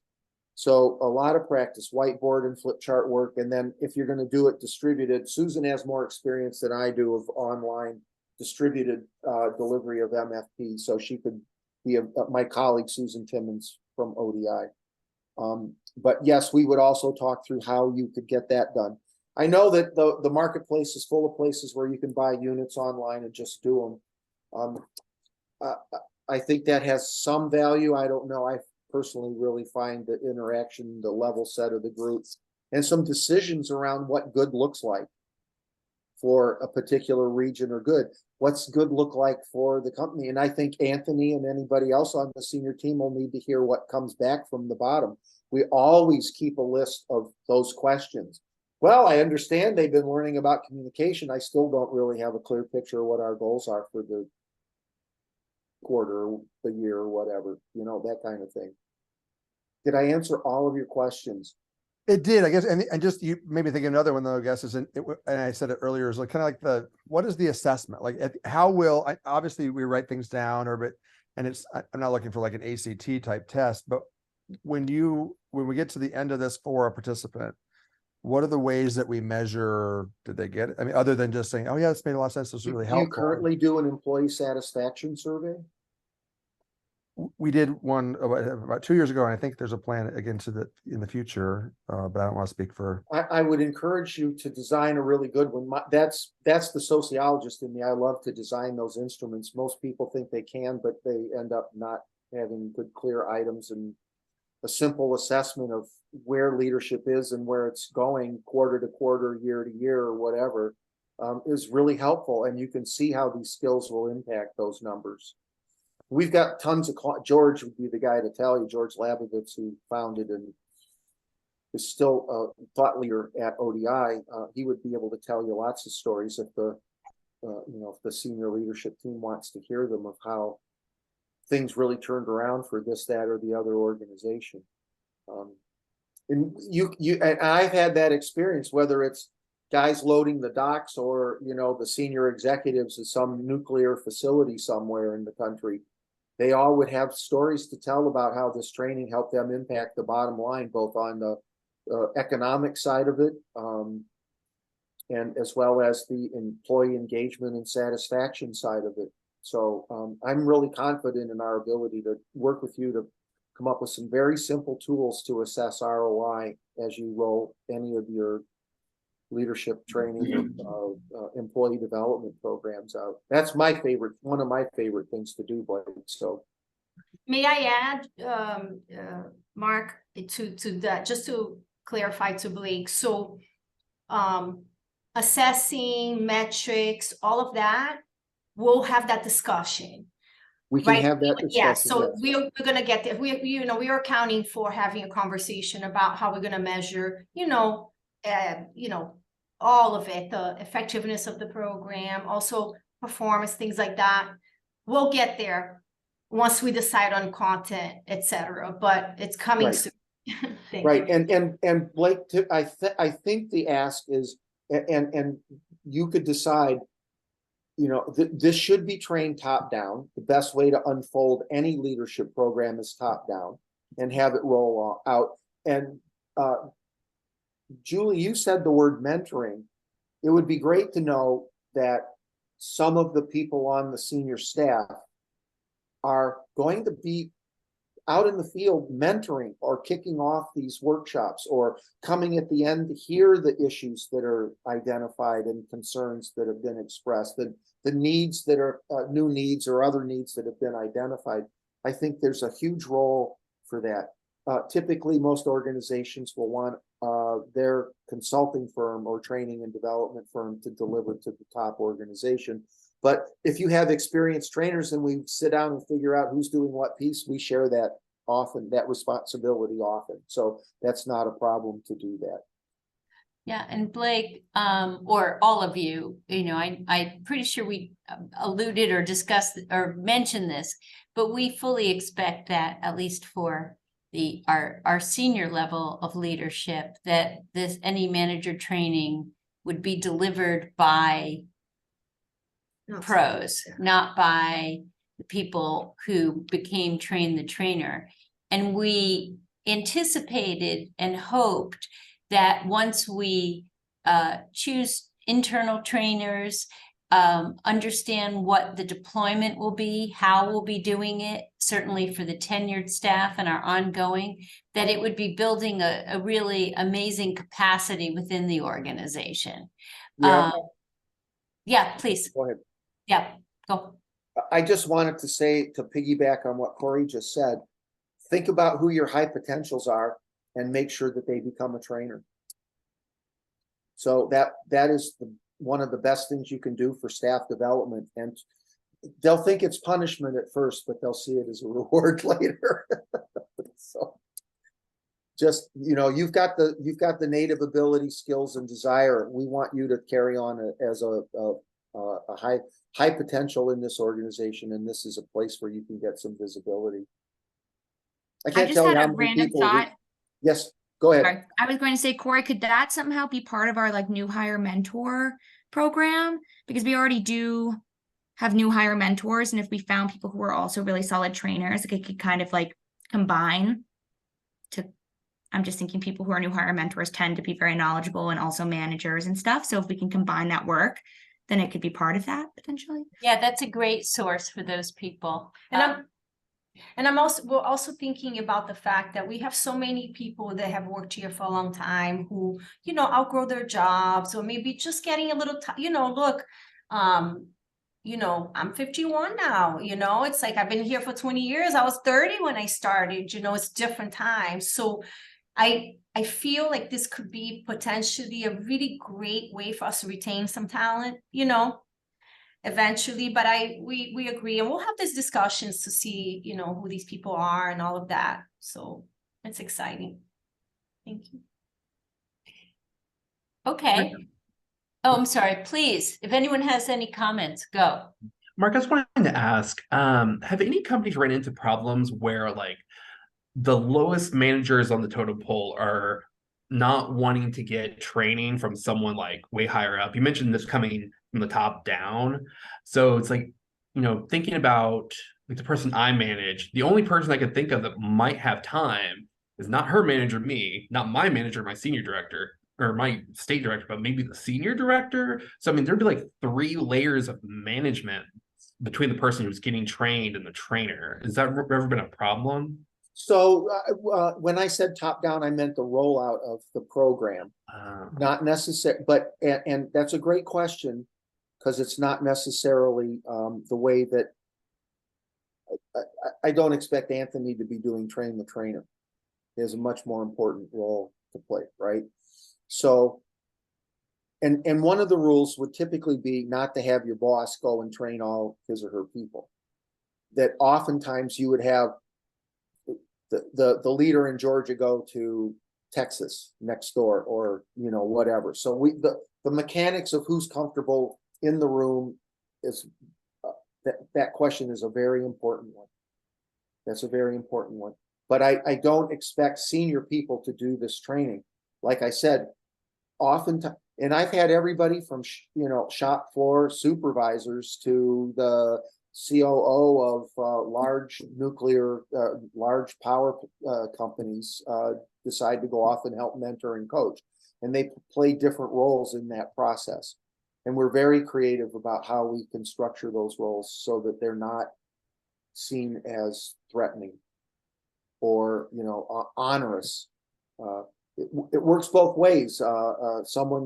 Someone at the senior level to go out and work with the organization, it takes a very special person to know who their audience is and to be able to scale down the presentation. I've been at places where they an executive pulls together a town hall and then reads the annual report to people. I mean, this is the guy on the loading dock that's listening to the annual report. He doesn't speak that language. And that was the wrong call for that organization to do something like that. Now, can that person be inspirational and say, here's our mission, vision, and goals, and here's somebody who's going to explain to you how we're going to get there? Absolutely. That's really powerful when you share the responsibilities and the work that needs to be done to bring the organization to where everybody wants it to get to. So top down doesn't mean that you got to be trained, 3 levels up doesn't go out and train people out in the organization. It could mean that if they're comfortable doing that. And what we do is at ODI, we certified your ability to read the audience and deliver the material. So we would, give somebody a little coaching. Hey, this might not be the best use of your time. This is a better fit for doing something like this. So, but good question. Mark, can you remind us the time? So I think you said 4 or 5 days for the facilitator people to be trained, but knowing that this is, I mean, we're not going to have the probably benefit of bringing everyone together in one space for, a number of days. It's going to be virtual. What does that look like, or what does the structure look like for delivering this over however many days or spread out over weeks, or how do you see it being implemented? Well, there are just a couple of guidelines. First, each unit's approximately, if you showed the video, each unit's approximately 3 hours long. You don't show the video, you're about 2 hours per unit. And you can make them go faster by not doing all of the activities or exercises. And you can also come back and just, if communication is an issue, come back to styles and issues and practices again in the next session. So it's possible to modularize the delivery. There are 10 units. So it's about 20 hours. So you could bring people together for 2 or 3 days and get it all done. Or you could spread it out over several weeks. Make Monday the learning day, or Friday afternoon the learning day. And whether it's, in person or not, you could organize your time that way. If there are company meetings or regional events, or to knowing that you have the opportunity to sit face to face and put people in a U-shaped room table and facilitate them, that's always ideal. That's the best way to do it, because you can see what's going on. You can manage that connection to this connection. And it's hard for me to do because I'm still trying to learn names and not everybody's on my screen. And did Blake say this? And Sophie raise her eyebrows. If I'm sitting at the U-shaped table with you, I can see that. Sophie, it looked like you wondered what the hell Blake just said. Say what's on your mind. It's hard to do that on screen. So you lose some of it when you go, online training. So, but this isn't a bad forum, and with a little more experience, I could get I could put my faces on U-shape and be able to watch and figure that out. I was able to do that, but some people keep coming and going, so it's hard to know. And you said each unit has a video with it. Is that right? Yes, each unit has a video. Is it possible to get like a sample of one or an excerpt of Yes. one? Yep. If I you'd have like that, I don't know. Do you have them already, Corey? I have a sample of one. Yep. My interpretation, quite frankly, is whether we use the videos or not, because We'll share it, well, right? let me just say, Best Buddies has a very specific culture. And so, for instance, even just sharing this material with you, we changed the fonts, we changed the colors, this was just me and Nubia. I mean, we didn't do a great job, but we also didn't get our graphics involved yet. We know also that there's information in the video that may or may not be received given the production value and other things. So I would just say, Blake, that if we decide to go with this model, those are assessments that we'll have to make given who's in the room. Is if it's all our VPs and SVPs, it might be landing one way. If it's all our program supervisors who are 25 to 30, I fully believe it'll be landing another way. And so I feel like it's determinative. So Mark mentioned earlier, you can use it, you cannot. It could be that there's a lesson. You know, I feel like it's not an absolute. We'll have a chance to decide on that, is Right. what you're saying. That's what, yeah, for sure. And I was in the film industry, so, you know, I have really strong opinions about everything when it comes to a camera. What assumptions are driving your behavior that are shaping the outcome here? That's what I want to know.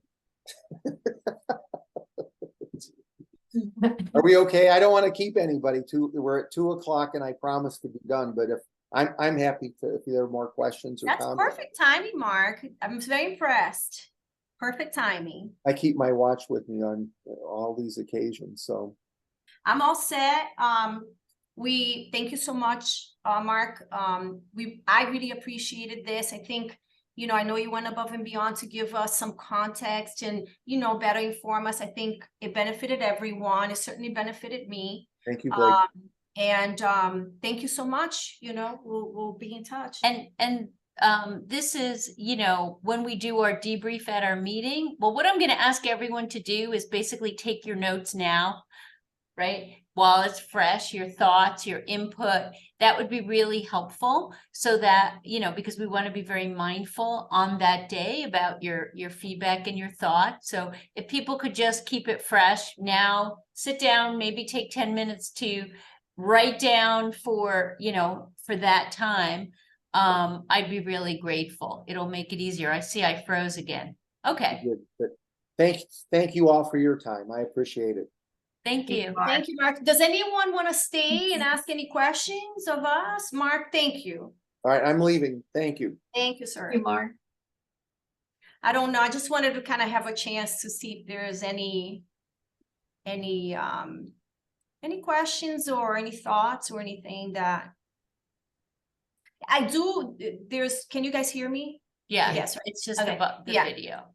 Thomas, I did after our last meeting, you know, when you asked about leadership styles, remember when you asked, is this going to be like a autocratic style? Is it going to be, you know, I did do some research and I did find a couple of videos that I'm be happy to share with you, because I think that basically what I've learned is, you know, there are many types of leadership styles and many people deciding on these things. So you can find like a million types of buckets. But ultimately, my conclusion was that, you know, leadership styles may have to change even like in a week or in a month, right? Because you may, you know, an autocratic decision-making style is where you just really don't get a lot of feedback, you make a decision. Well, sometimes you got to do that because you have to. Well, sometimes you